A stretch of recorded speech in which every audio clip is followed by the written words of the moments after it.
प्यारे दोस्तों, सादर अभिवादन। मैं हूं महेश कुमार वैद्य और आप देख रहे हैं एनजेपी हरियाणा। दोस्तों, भाजपा के प्रदेश अध्यक्ष मोहनलाल बडोली ने सही कहा था कि जिनके नाम चर्चा में आ रहे हैं उनमें से शायद कोई भी चेहरा राज्यसभा के लिए उम्मीदवार नहीं बनेगा। एनजेपी ने यह संकेत दे दिया था कि भाजपा ब्राह्मण चेहरा मैदान में उतार सकती है। जातिगत समीकरणों के हिसाब से हमने ब्राह्मण समुदाय की बात की थी, लेकिन हमारा अनुमान मोहनलाल बडोली को लेकर था। हम गलत साबित हुए। हम ही क्या, तमाम मीडिया कर्मियों की अटकलें बस अटकलें साबित हुई और रेखा शर्मा के रूप में भाजपा ने एकदम चौंकाने वाला नाम दे दिया। दक्षिण हरियाणा के कम लोग जानते हैं कि रेखा ने अपना राजनीतिक करियर पंचकुला भाजपा की जिला सचिव के रूप में शुरू किया था। इसके बाद वे राष्ट्रीय महिला आयोग की चेयरपर्सन भी बनी, बड़ी ऊंचाई छुई। मोदी सहित भाजपा के कई वरिष्ठ नेताओं का उन्हें आशीर्वाद मिलता रहा और वह तरक्की के पायदान पर चढ़ती रही। अगर हमें कम शब्दों में यह कहना हो कि रेखा पर भाग्य इतना मेहरबान कैसे हुआ, तो उसका जवाब है आरएसएस की विचारधारा।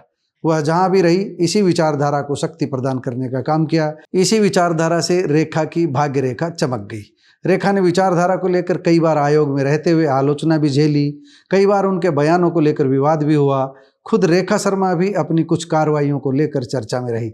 आरएसएस व दिल्ली दरबार से निकटता के चलते ही भारतीय जनता पार्टी की केंद्रीय चुनाव समिति ने हरियाणा में होने वाले राज्यसभा के उपचुनाव के लिए आज 9 दिसंबर को रेखा शर्मा को अपना उम्मीदवार घोषित किया है।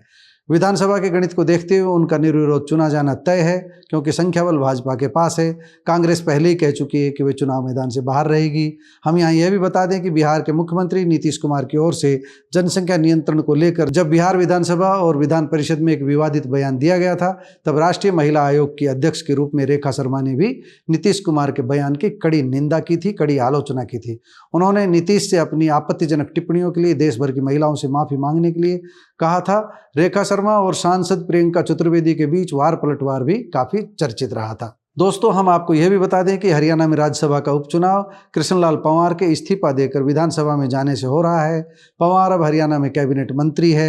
हरियाणा में 3 दिसंबर से नामांकन प्रक्रिया शुरू हुई थी, लेकिन अभी तक किसी का नामांकन जमा नहीं हुआ है। रेखा शर्मा कल नामांकन जमा कर सकती है। 20 दिसंबर को मतदान होना है। अब हम जातिगत गणित समझाते हैं। हरियाणा में भाजपा के 5 सांसद लोकसभा में हैं और 3 राज्यसभा में। करनाल से मनोहर लाल, फरीदाबाद से कृष्णपाल गुर्जर और गुड़गांव से राव इंद्रजीत सिंह, भिवानी महेंद्रगढ़ से चौधरी धर्मवीर और कुरुक्षेत्र से नवीन जिंदल सांसद हैं। इनमें से कोई भी ब्राह्मण चेहरा नहीं है, कोई भी अनुसूचित जाति का चेहरा नहीं है।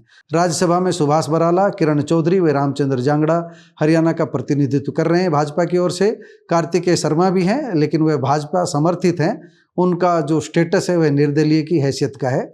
जातिगत गणित के हिसाब से इस बार लोकसभा और राज्यसभा में भाजपा कोटे से एक भी ब्राह्मण और एक भी अनुसूचित जाति का सांसद नहीं था। इसी कारण हमने ब्राह्मण या अनुसूचित जाति से किसी के उम्मीदवार बनने की संभावना व्यक्त की थी। चूंकि ब्राह्मण भाजपा का कोर वोटर है, इसलिए बाजी रेखा शर्मा के नाम रही। उनका पश्चिम बंगाल की चीफ मिनिस्टर ममता बनर्जी को इस्तीफा देकर संदेश खाली पहुंचने का निमंत्रण देना और महाराष्ट्र जाकर लव जिहाद पर खास एंगल से बात करना काफ़ी चर्चा में रहा था। वह बतौर चेयरपर्सन उस समय भी चर्चा में रही जब वह हाथरस घटना की जानकारी लेने पहुंची थी और एक व्यक्ति उनके पीछे छाता लेकर चल रहा था। उस समय सांसद महुआ मोइत्रा ने अपने एक्स हैंडल पर रेखा शर्मा के बारे में इसी छाते को लेकर अभद्र टिप्पणी की थी। इससे खपा होकर एनसीडब्ल्यू चेयरपर्सन की ओर से आयोग ने एफआईआर दर्ज करवाई थी। आप समझ चुके होंगे रेखा शर्मा कौन है और किस तरह उनका राजनीति में आना हुआ और किस तरह राष्ट्रीय महिला आयोग के चेयरपर्सन जैसे ऊंचे ओहदे पर पहुंचने के बाद अब एक बार फिर सबको चौंकाते हुए राज्यसभा की उम्मीदवारी लेने में रेखा कामयाब हुई है। नमस्कार, धन्यवाद। आपको हमारी रिपोर्ट कैसी लगी कमेंट बॉक्स में जाकर बताइएगा ज़रूर। धन्यवाद।